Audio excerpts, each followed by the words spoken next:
welcome to Crow Jam. This is the podcast where two sisters and an occasional guest have Hello. hour to develop and pitch an original board game concept. I'm joined this week, as per usual, by my sister Georgia. She is all over the show, quite literally. She's in it. She's building the sets. She won't leave the theatre. I'm also joined by returning guest, my good friend Kieran. Hello. I came in a little early there, but good to be back. Thank you for having me. Good to have you back. Yeah. Do you want to just quickly give the listener the short spiel on who you are, what you like in games, Yeah, maybe absolutely. what you like in serious life? Oh no, that's miles away now. I'm Kieran. I'm a friend of Crow Jam. I was introduced to quite a few board games over the years by Miriam. And in terms of what I like, I spend a bit more time playing on sort of grand strategy computer games. I quite like things with too many mechanics, but I do appreciate when there's space for something that's actually quite minimalist and simple as well in games, something that does a single job well. That's me within sort of games or similar. Outside, I am no longer an emergency responder as I was the last time I was on this recording. But but now I've actually moved to a job which has a 9 to 5, doesn't have ridiculous shifts. It's a pleasant change. What speaking a way of to make a living. Transitions, what is the prompt that you brought us this week? Fittingly, and I thought, seeing as it's the beginning of a new year and maybe not quite a new me, sadly, I thought I'd bring along the word change. Yes, I also find that I failed to be new. I mean, you could say that we're all only ever getting older. I mean, cool. We don't feel it, do we? I don't know, you're younger than I am. And me. So what were your initial kind of thoughts around change, I guess, as perhaps applied to a game concept? So I was thinking of a couple of games. There's sort of a spectrum for what change could mean in a game. On the sort of more simplistic end of the scale, I was thinking of when you have. I was thinking generally about a change in goals, a change over the course of a sort of sit down and play of the game. So a part of this was thinking about things like what's it called? The word is escaping me now. The train game that you Ticket pass to on Ride? Ticket to Ride. That's the one where you can sort of The pick train up. game. Yeah, perfect. Where you can sort of choose to forgo things on your turn in order to pick up new goals, new things to work towards, and you could do this at any point throughout the game. At the other end of the scale, I was thinking of. I always forget that I'm awful with names of things in general, as you may guess. I was also thinking about. Was it the haunting at the house on the hill? There's too many at-thers in that particular game, but there's a. But for those unfamiliar with the game, everybody around the table starts playing on the same team, and at a certain condition one of the players usually one of the players ends up becoming the villain of the second act, and the rest of the party have to try and fulfill their objectives while being hunted down by the traitor almost. Yes. And I thought something about changing goals, changing plans would be a fun thing to start building a game around. Yeah, I tend to be quite interested or charmed by games that do something around like changing goals, or perhaps even like the way that scoring works changes during the game. I'm pretty sure I've talked before about Mandala and Bumuntu, both games that do that in an interesting way. I had written down ideas for change. One thing I had written down is like game of surviving, like changing conditions or parameters, like sort of like, I guess, kind of perhaps like starting with a population of things, and then like and I guess trying to like diversify so that you have the best chance of more of your things surviving as kind of like rules change, I suppose. Aiming like for an resilience. evolution simulator. Sort of, a bit like Evolution, the board game, but I guess I was imagining something maybe a bit more abstract, like less sort of on the nose. I had written down game with a banker. You know how some games will have you like assign a banker. This was one of my thoughts as well. I thought about how you might make change. The game I was actually thinking about that we recently played and that gets name checked a lot on this podcast is Diamant. Where past a certain point you change your all your 1 point tokens for a 5 point token and so on. So I was thinking something where you have physical items that represent victory points. And maybe there could be some sort of stuff with kind of like exchange rates and things. It did sort of get me thinking kind of along the lines of the game that we made in our last guest episode with Component. The idea of like there being like lots of different kinds of things and that they can kind of like swap into each other. The other thing that I had written down is just game with seasons. There's like 1 or 2 or 3 of these that I know of, but yeah, like a game where the seasons change, and as the seasons change, like something about the way the game is played does as well. I could see a sort of winter where instead of you getting resources, you're now needing to spend through them, for example, in order to survive. Yeah. So that could really link to your population management idea. Georgia, what about you? What were your thoughts? So a lot of what I was thinking about was already covered, changing goals or maybe shifting rules. Although I did also feel that we've done a few things recently where the rules changing has been part of the design. The types of change that have been dominating my life, not to return to something that's already been mentioned, but scene changes and costume changes have been big things for me. We could make a quick change game. Yeah. One where like one half of it is you're trying to change the scenery, the other half is you're trying to get people into costume, and you kind of have to like balance it out or something. And the goals start changing if there's if things inevitably go wrong behind the scenes. It's like the play that goes wrong, the board game. Yeah, exactly. It's like an improv. The board game, the play that goes wrong. The board game that goes wrong. Set the expectations early on. I kind of like the idea of like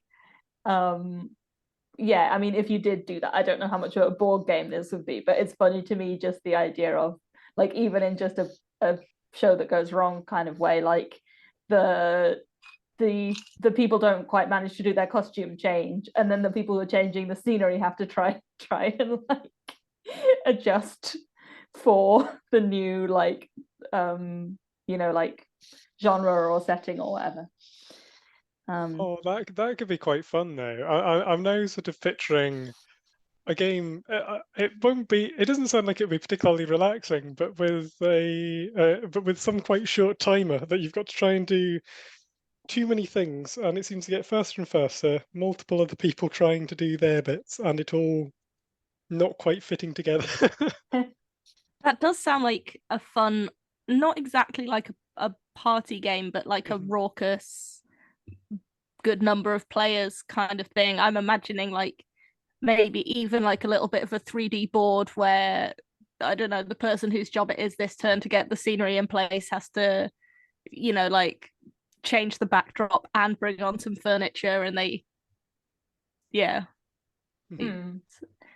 And meanwhile, there's somebody who's basically looking after all the legwear for the characters, and somebody else for the other half of it. There's no, there may not necessarily be a story, but you're trying to create one by the fact that somebody has just walked on in ball gown and Stetson sort of thing. That could be an interesting one to Yeah, make from.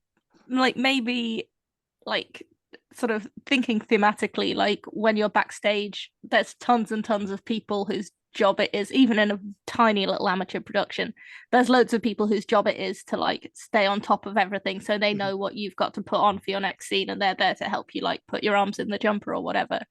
But maybe you could do kind of like a hand trading where, oh my god, where's my hat? Like, I'm supposed to have a fan in this next scene, like a bit of chaos and trying to get the right cards off people by doing trades.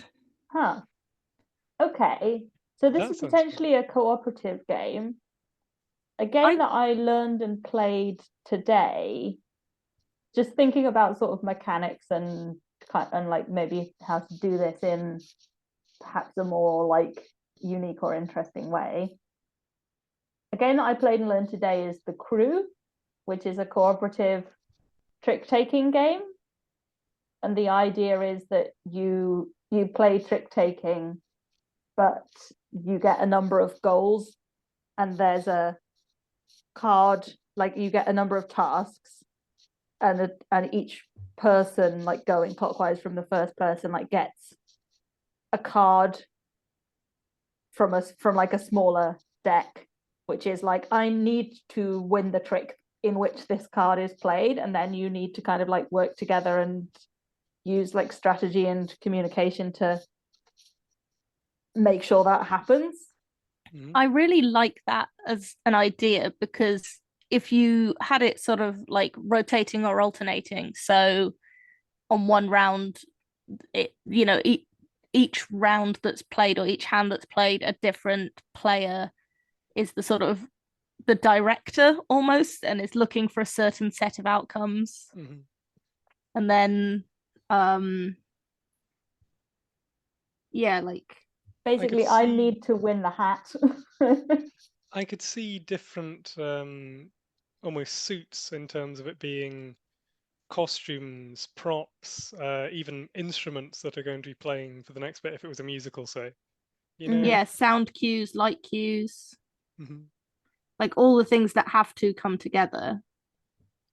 And then from those suits needing to have certain numbers to achieve certain goals of the director, maybe they've almost got a target card which says you need to have 5 blue, 3 red, and if you have more, it's better. Maybe an extra point over and above what the point on their target would be. But that feels a bit, maybe that's sort of nailing it down too much too soon. Yeah. No, I like the direction that's going though, because it makes me think that you could have the colors or the suits or whatever kind of represent like moods in the whole production. I'm starting the timer, by the way.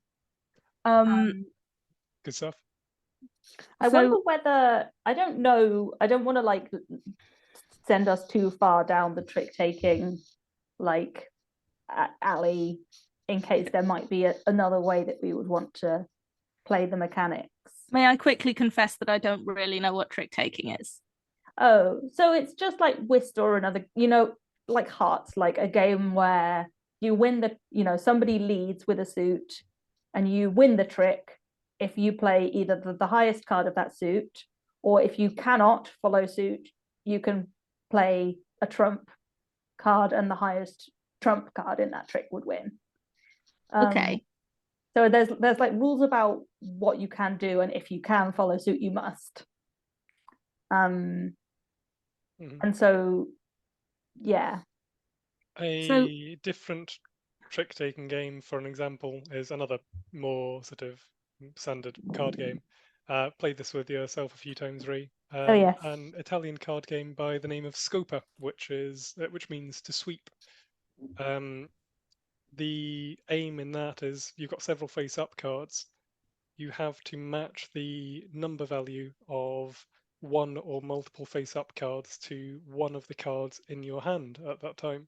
Oh, And maybe. if you are yeah. able to take, if you are able to clear all the face-up cards that remain, you win a Scopa, which is 1 point. And you normally play to 11 points or 21 points. There's several other mechanics, but that's an example of a trick taking, a trick in a trick taking game. I wonder whether that's the way we might want to have it then if we did do trick taking. A, so it's not too similar to the crew, and B, because I feel like having the like face up cards visible for the theatrical element is just a bit more nice kind of visually. I Yeah. have a possible suggestion that I don't have completely nailed down, so I'm going to do a little bit of thinking aloud right now. So this is a game that's played over multiple hands, multiple rounds. And I'm also sort of suggesting that like the different sort of suits, the different colors represent kind of like some characteristic of a scene. So it could be a comic scene or a dramatic one, a very, a melodramatic one. Those are some examples. So maybe in each hand, whatever is the sort of prevailing, the winning mood would then go into suit, yeah, well, I was going to say it would go into like a spread that kind of then at the end represents the play, and maybe there's a collaborative goal where you want the play to be more funny than sad or something like that, or you want a dramatic scene at the end. So one of your collaborative goals is to try and have particular emotions win out at particular times for points bonuses. Ooh, that sounds fun. Okay. Is that maybe too granular? Well, I was thinking more like if the scale of what we're aiming for is at the level of the play, does it make it more difficult to feel useful at the round level? Does that make sense? Yeah, no, I do know what you mean. And also you don't want it to be sort of too predetermined what happens. I was thinking of it more as kind of like some kind of bonus scoring option or something. The thing I was sort of imagining as perhaps I don't know, I'm just going to describe it, is when we were talking about like suits being more to do with like props and costumes. If we had it sort of the crew style where like a goal is like, okay, in this round I need to win the trick where this fancy hat is played, there's one person that needs to win that, but maybe in that round if they don't win that trick, then in the following round it's like you have to improvise along the lines of what actually happened. So maybe they like instead won a trick that has a different costume item in, or the person who did get the trick that had the hat in now they get like a new goal added. So instead of having one goal that round, they have two, and it's like, this time I need to, I also need to like have a fancy tie, but I also need to be on a chaise longue. Okay. Do you know what I mean? Like, I think I know what you mean. I feel like I am being a little bit, I'm struggling a little bit with not fully understanding. Like I've understood your descriptions of trick taking, but none of the games you've described are games that I've played. So I'm having a hard time thinking about how a round might play out. I don't know if Miriam, if you wanted to do a bit of a like. So I could try and give a bit of an example of how the crew went. So it would be like, so I think there's 4 different colored suits in that game, and then there's rockets, which are just like 1 to 4 and are always trump suit. and somebody has a goal, it's like, okay, Nick has to win the trick in which blue 4 is played. So we all know that in the trick in which blue 4 is played, which could be on any turn, like say there's 4 players, it could happen on the first turn or the last turn. None of us needs to, if we're playing blue, then we need to play lower than 4. We cannot play a trump card. So we need to basically either play 1, 2, 3 of blue or some other color. But because of the way that the rules in that sort of whist style game work, if we have a higher blue card, we have to play it if the lead card is blue.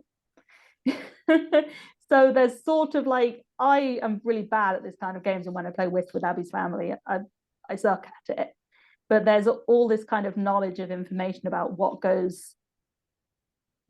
is sensible to do at a given point. And there's an additional mechanic in the crew where you have like one little token that you can use. You can put a card down from your hand. It's still technically in your hand, but it's shown to the other players. And you can basically place a token which says either this is my only card of this suit, it's the highest card I have of this suit, or it's the lowest card I have of this suit. So you have to indicate one of those 3 things about that card.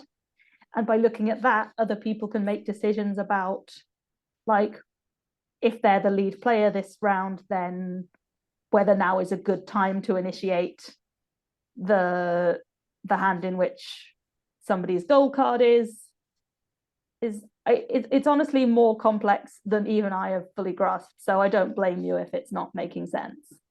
So if suits are, let's say, like costumes, props, scenery, lighting, and sound, then in a particular round, it could be like, in this scene, I have to win on costume. And that would be like an objective for one player. What I'm not quite understanding is sort of like, if everyone is working towards the same objective, I suppose I haven't entirely understood what the barrier is to constant success. Chance, I suppose. Yeah. In terms of what's actually available, what Let's say it's the example I gave before. Nick needs to win the trick in which blue 4 is played. Nick goes first and plays the blue 4. I've got a blue 7 in my hand. I don't have any, I have to follow suit. That's the rules. Right. So I automatically am preventing him from winning that trick just by dint of the fact that I have to play a blue card. But then if someone played a lower card of a trump suit, then Nick could still win if he had a higher card of that same suit. You only play one card. Each player plays one card in the trick. So right, okay. You could, yeah. My lack of understanding of these games is definitely acting as a barrier. So maybe we shouldn't do this. Well, I'm not opposed to doing it. I just might need additional like explanation to help me understand it. So in a round of like just doing a super simplistic, just thinking about what it is that we're describing, let's say that each of the 3 of us are playing a round of this game. We each have a hand visible to us, invisible to the other players, which would have a mix of cards from all 5 suits. We know that in this round, like the goal is for the leading lady to have to win on costume. I'm the leading lady. I start. I play a hat that's worth 2. I've made a terrible mistake. You would have to follow with costume. Yeah. Or you could follow with a lower scoring card of a different suit that would be like the designated trump suit for that hand. Yeah, or maybe so like you don't always have to follow like whist style rules. For example, in Brian Boru, there's no rule about having to follow the lead suit if you can. And in Scopa, which Kieran was talking about, it's not like that at all. And I think it might actually be a nicer. Shall I explain a bit of Scopa? Yeah. yes. Okay. So Scopa is played with a Triestine 40 card deck, which is the numbers 1 through 7, and then page, knight, king instead of jack, queen, king. And that's ultimately irrelevant for the actual mechanics of the game. What happens is there are 4 face-up cards in the middle of the play area. Those cards display a number on them. The face cards are 8, 9, and 10 to fill out after the number 7. And each one of the players has 3 cards dealt into their hand. And what that player does is they have completely open choice about which card they want to play, and it's not relative to suits or things like this. It's just about matching the numbers. If there was a 2, a 3, king, which counts for 10, and a 6 on that are all face up in the middle of all of us, and I have a 5 in my hand, I can essentially add the 2 to the 3, place down my 5, and take all 3 of those cards to put that in my sort of 1 trick taken pile, leaving 1 king and 1 6 on the board. If Ree goes next and has a 6, can just pick up the 6, and then if you had a king, you could pick up the king. And at that point, the board is empty. We're all down to 2 cards in our hand because we haven't drawn any further cards. And I would be forced to play one of my cards. At that stage in the game, Georgia, you'd already have 1 point, and I would be at a disadvantage because I'm basically making it potentially easy for Ree to do the same and sweep the board again and get a Scopa. Yeah, so if you pick up the last cards that are like on the table, that's what's called a Scopa, and it's like an automatic point. If you can't pick up any cards, like we had the example of where there was like 8, 9, 10, and 3, and I have a 5, I can't match any of those values in any way, so I just have to add my 5 to the table, and that becomes part of the like selection of cards that there are. Okay, so we could do kind of a Scopa reskin, and then it could be like competitive, collaborative. So some of the goals that you aim for in Scopa, the things which contribute towards your points over many rounds of the game, are most cards, most of a certain suit, one particular card, the 7 of coins in that particular deck and game, and also a really overcomplicated one, which is about the most number of 7s, 6s, 5s, and if people have even numbers of everything down to a certain level, then they end up then no point is awarded. So if 2 people tie on the same number of coins that they have in their sort of 1 trick, the tricks that they've taken, then no points are awarded. They're like they cancel each other out, kind of thing. Yes, it needs to be a strict majority. Or so there are things that we could potentially do around that in terms of most a designated trump suit almost, which then becomes if you are able to take the 10, whatever that represents, the 10 of that suit, then that's an automatic point. Or if you get the most cards of that suit, if we're looking at a sort of Scopa-like reskin. So it would be like if we were thinking of a theatrical metaphor, like kind of stealing the show in a particular scene. So Chewing the maybe scenery. Yeah. if you get to do a particular thing, then maybe you take, like a rose token representing people being like brava. Oh, that I'm could just be gonna fun. Yeah, and point then I out, feel like this. Georgia, I think there's quite a lot of bumping on your track. Just be Oh, aware okay. of. Yes, I will be aware of that. Sorry, I was, yeah. No, it's fine. I might have just been bumping it while thinking. Stealing the show, you were saying? Yeah. So like one of those objectives could represent you stealing the show. I was thinking that you could do, like how to put it. So like a card might be removed and go into a spread, like I was talking about for kind of like a final assessment of the show. Mhm. Like maybe the person who wins the like a round would get to put a card up into like a representation of the show that kind of says like, oh, in that scene the costumes were brilliant or something. There was a bit of an overexcited virtuoso trumpet player. Yeah. Yes.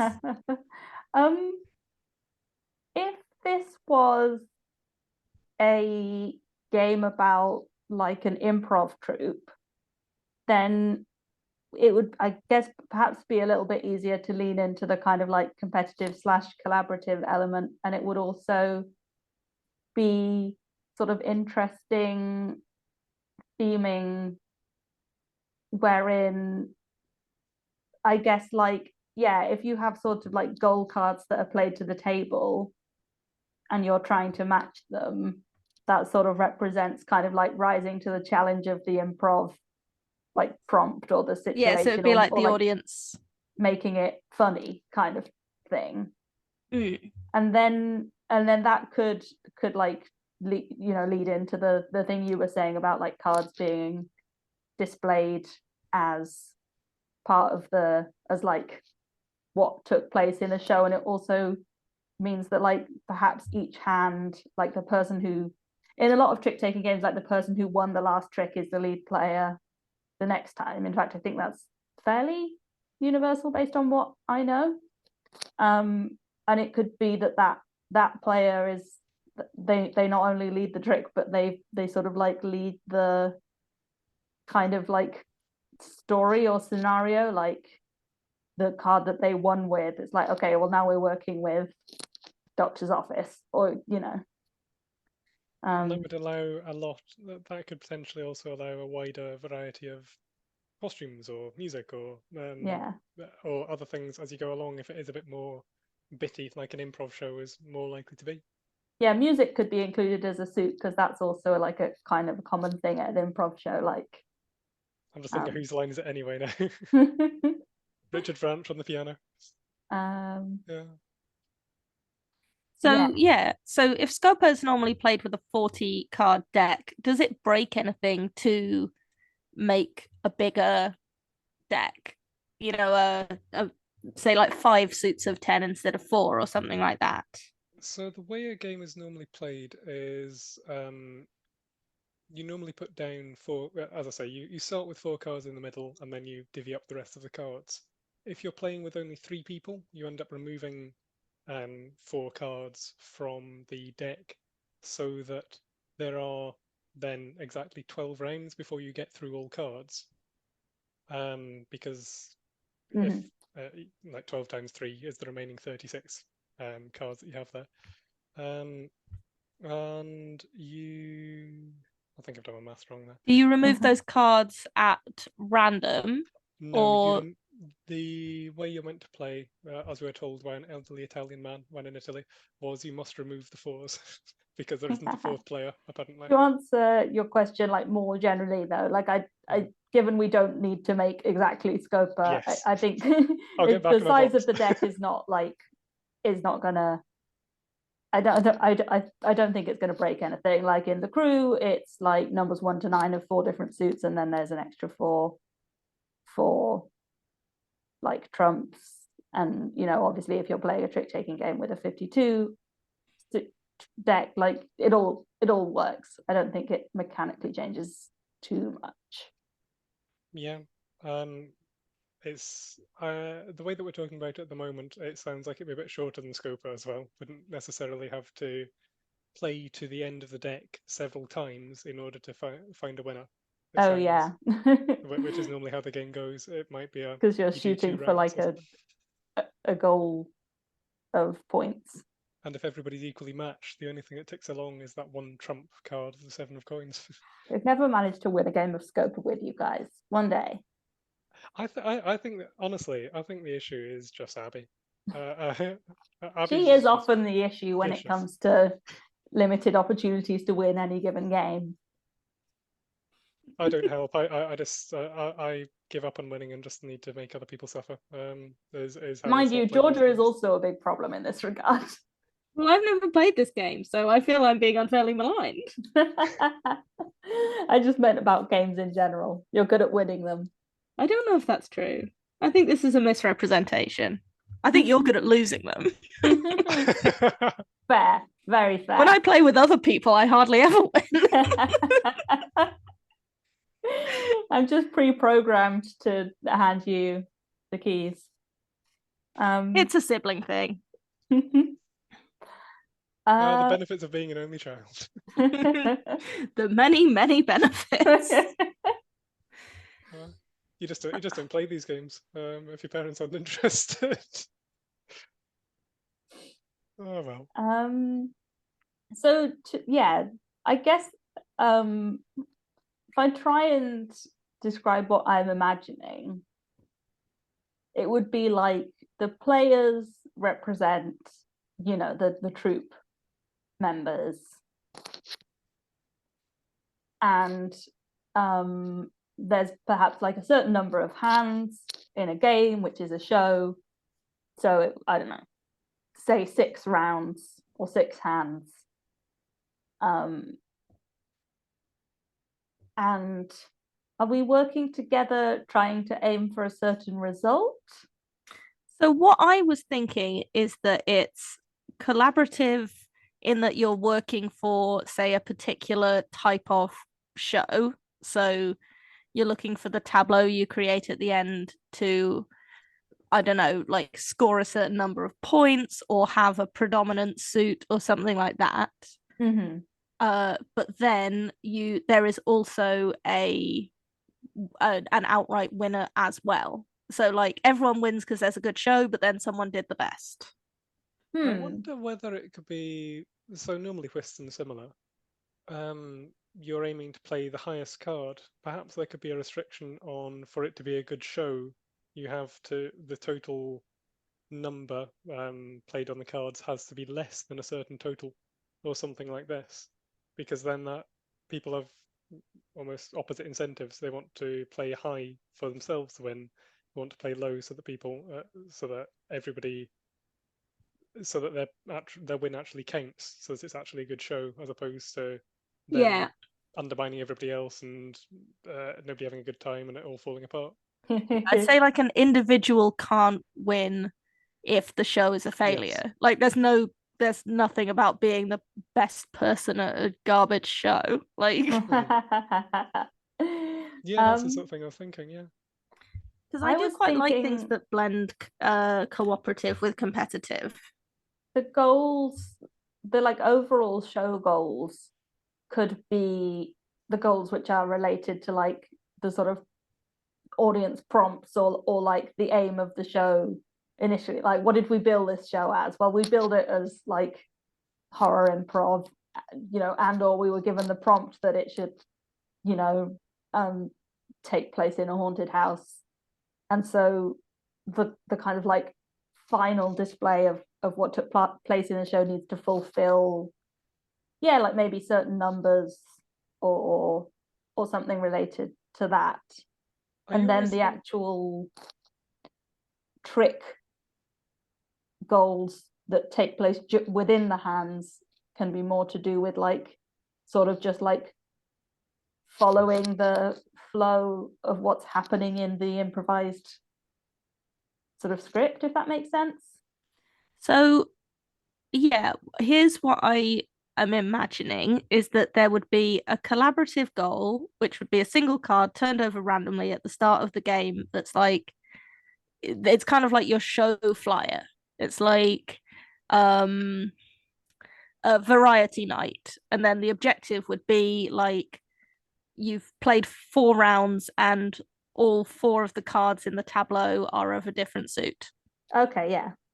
So that's the objective that has to be achieved for anyone to win.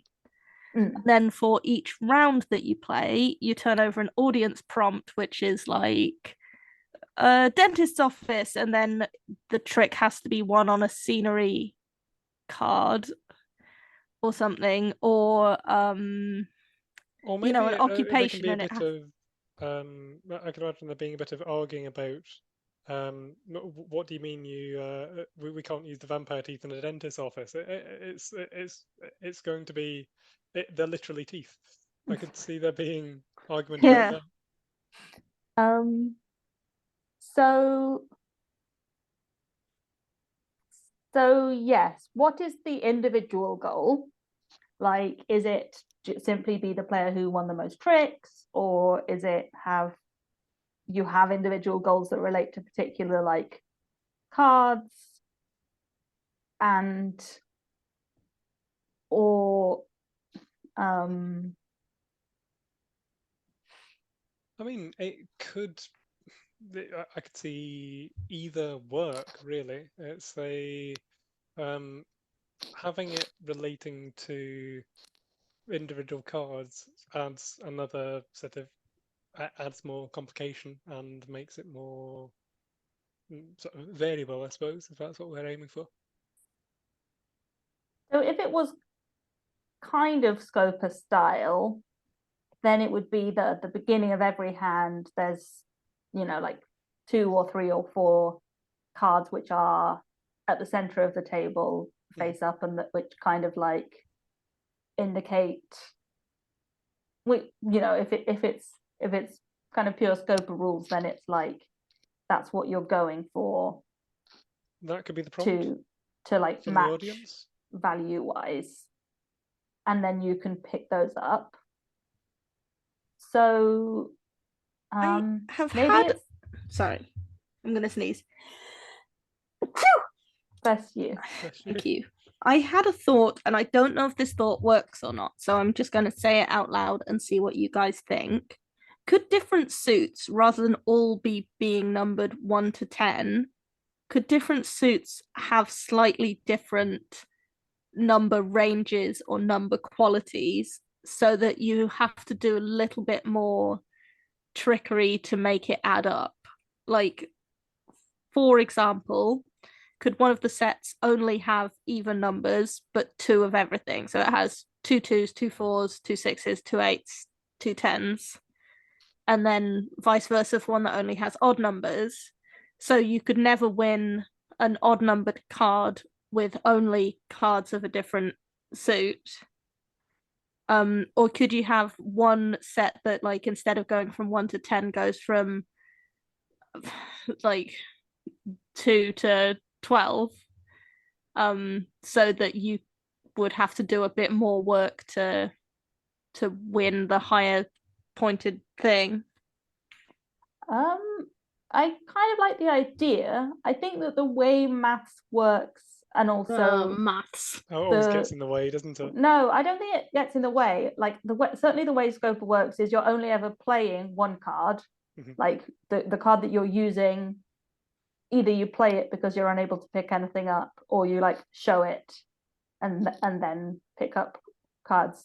So you only ever can play one card, but then if the total value of your card is the sum of 2 other cards, then you can pick them up. So I mean, so I had that reversed, where you were playing cards out of your hand to win cards in the spread, but it would still work the other way.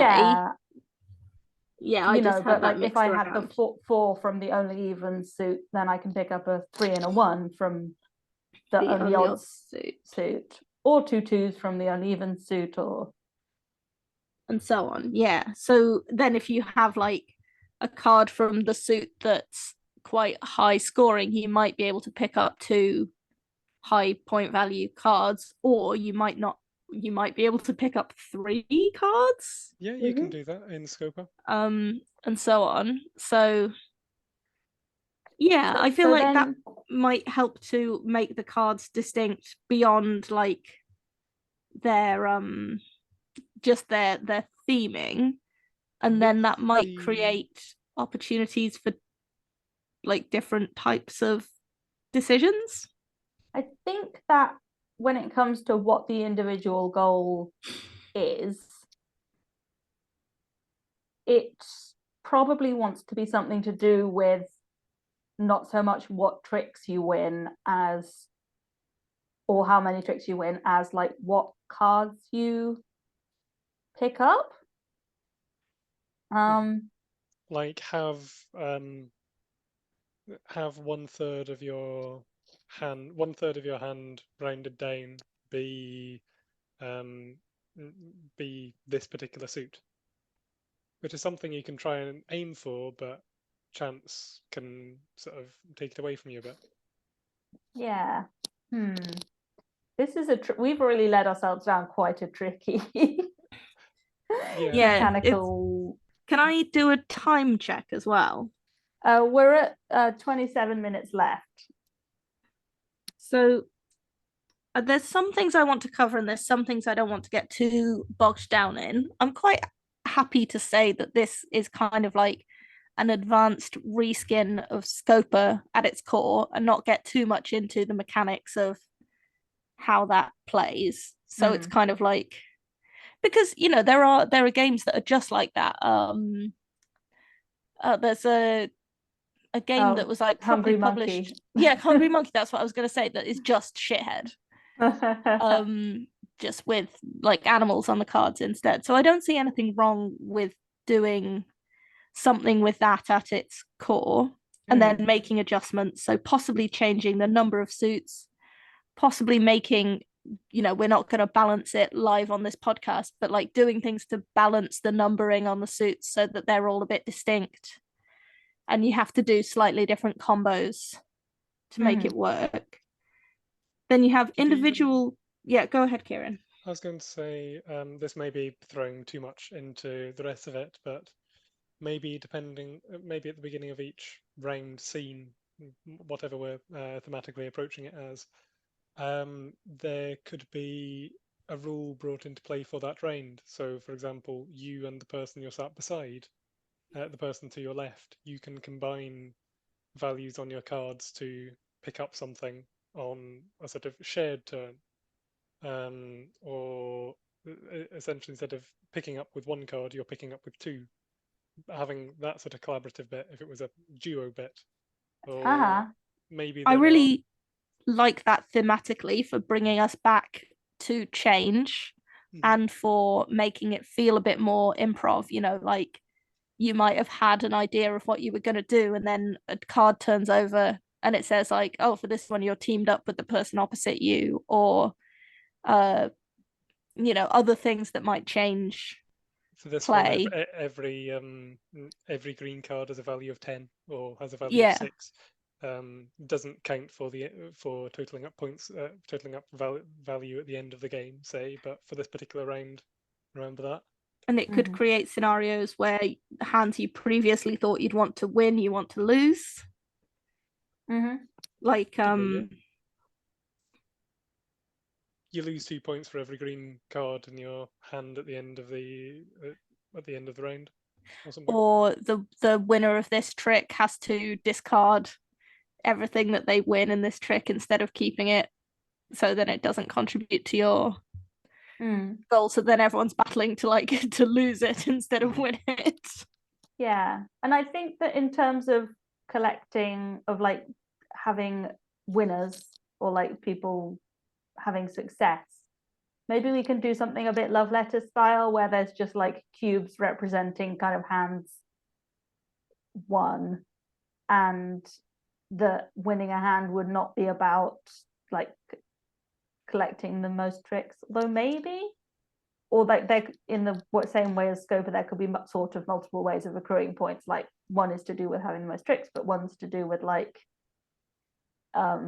wearing the fanciest outfit.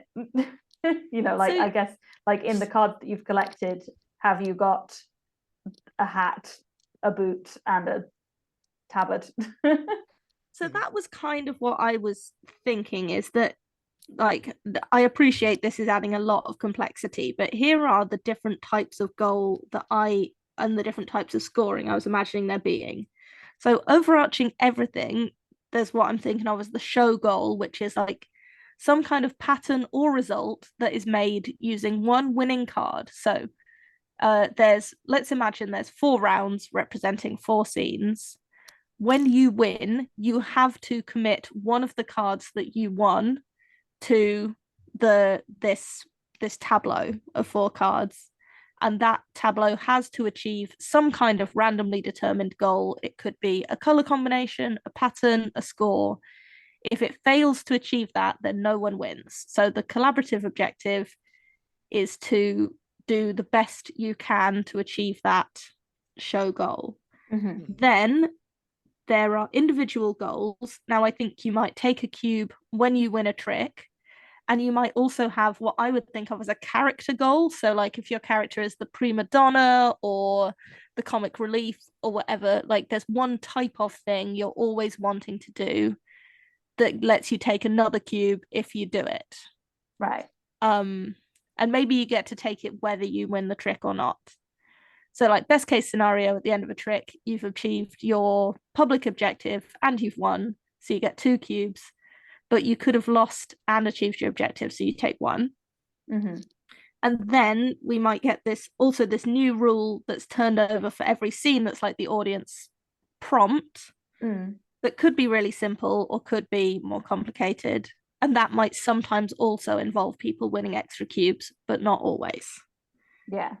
So I know that's quite a lot of complexity, but I think it just adds a lot of flavor to the central mechanics, which are relatively simple. Uh-huh. How do we I can see feel that, about yeah. all that? Yeah. I kind of like the idea of externalizing the tracking as opposed to it just being on the cards, because that's one of the really annoying things about Scopers, trying to keep track of your Scopers, your tricks, and it ends up taking up a lot more space than you'd like it to, I find.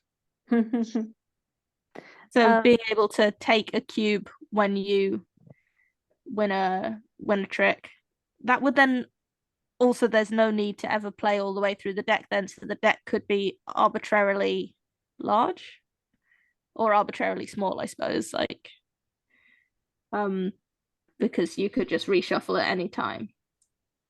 Okay. So long as it's essentially hand size times number of players minus however many maximum you'd expect to be in the tableau.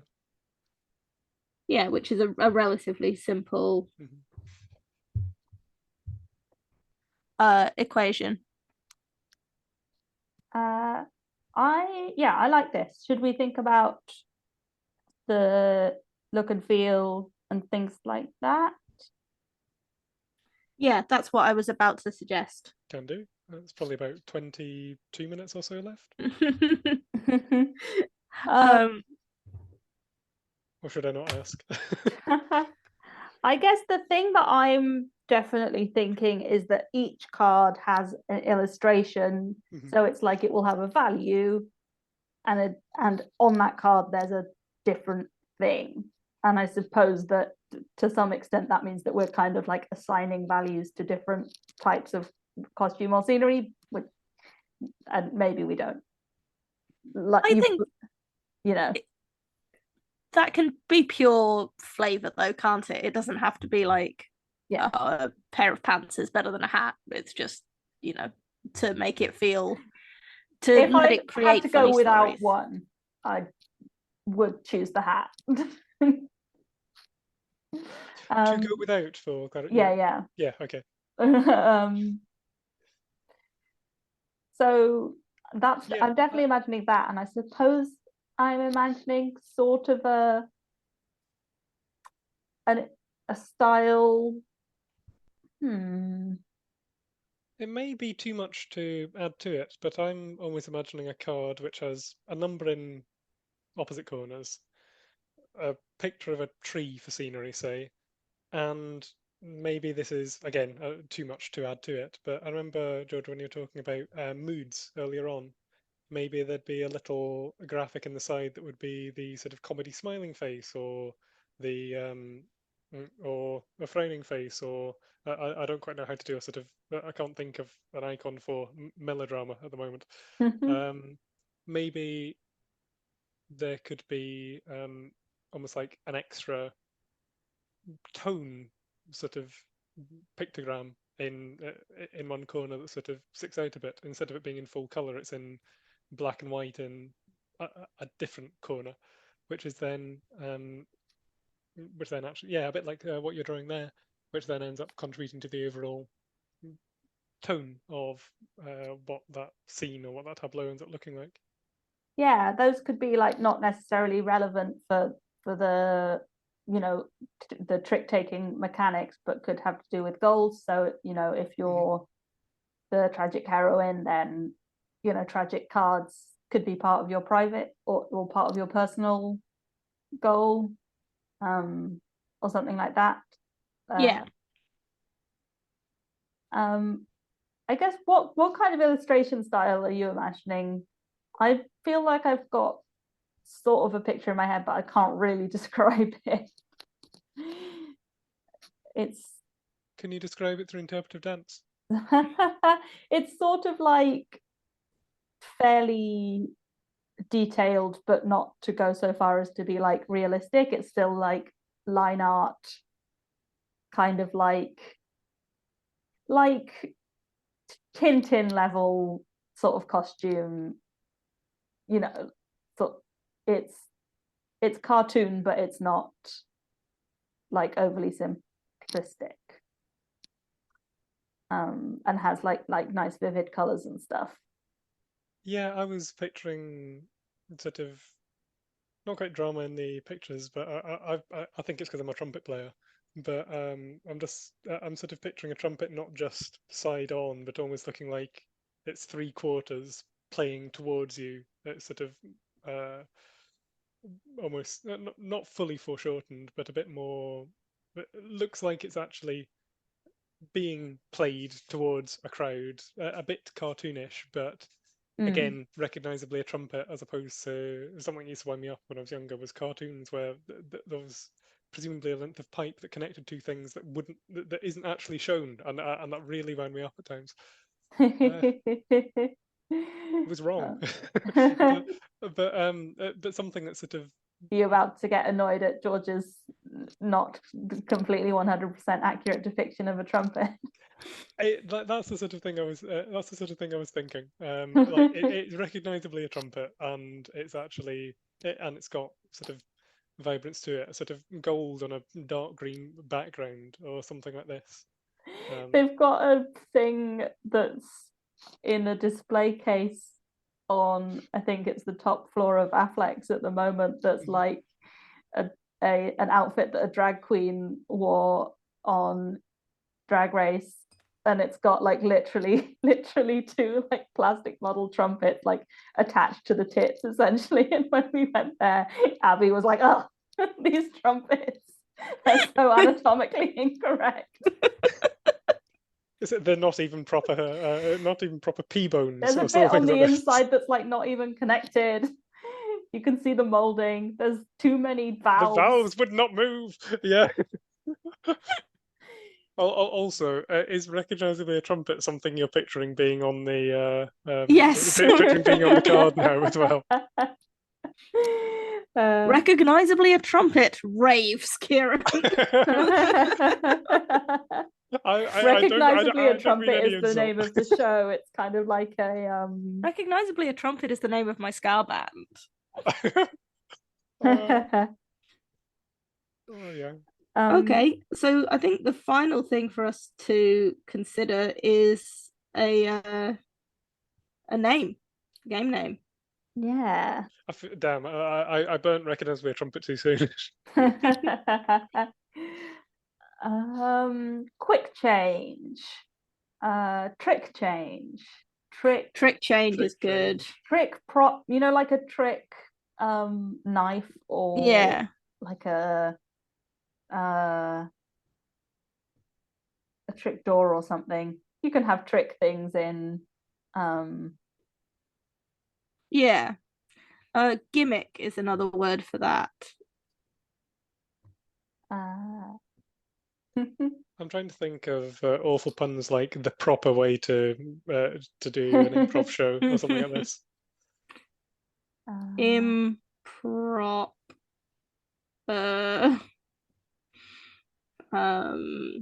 Improv theatrics. something.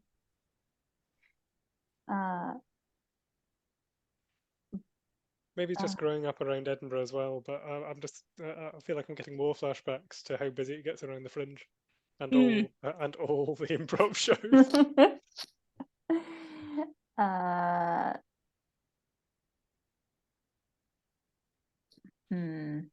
Lunatic Fringe. I think I like trick change or maybe gimmick. Yeah. I like both of those, I think, for the trick change is more theatrical, gimmick is more like feels more like the name of an improv game, I guess. Yeah. But they're both quite nice. Kieran, anything that you prefer? I do like trick change just because we've been talking about quick change, but I'm not sure it will be recognized as that from just the name. Considering what 1/5 of the cards, approximately, give or take, whatever we do with card size and numbers, etc. I think gimmick may be something that describes it a little bit better. Yeah. So gimmick. With some kind of tagline of changing. Yeah, some kind of tagline about tricks or like tricks up your sleeve or all the tricks in the book.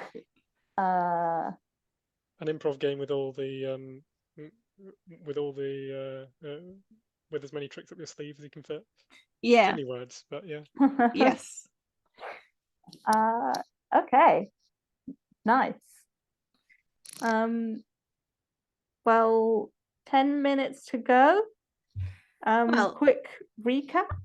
Yeah, we'll do a quick recap. So the game we've designed today is called Gimmick, and it's a sort of improv themed take on an Italian game called Scopa, which we based on which is like a trick taking game with some sort of central rules. So in Scopa, you have cards in your hand which you use to try and sweep cards from a central spread by playing cards which would be totaled by cards in the middle. And we've sort of added some texture and some theming to that. So it's themed around an improv show. There's 5 suits: costumes, prop, music, jokes, and scenery. This is collaborative, cooperative. So there is a shared goal and individual goals. Rules change with every new hand, with every new scene, to kind of create maximum chaos and creativity. If you don't achieve the shared goal, then no one wins, but you have to achieve your individual goal multiple times to win overall. There's cards that have different types of, so the cards are illustrated with different scores.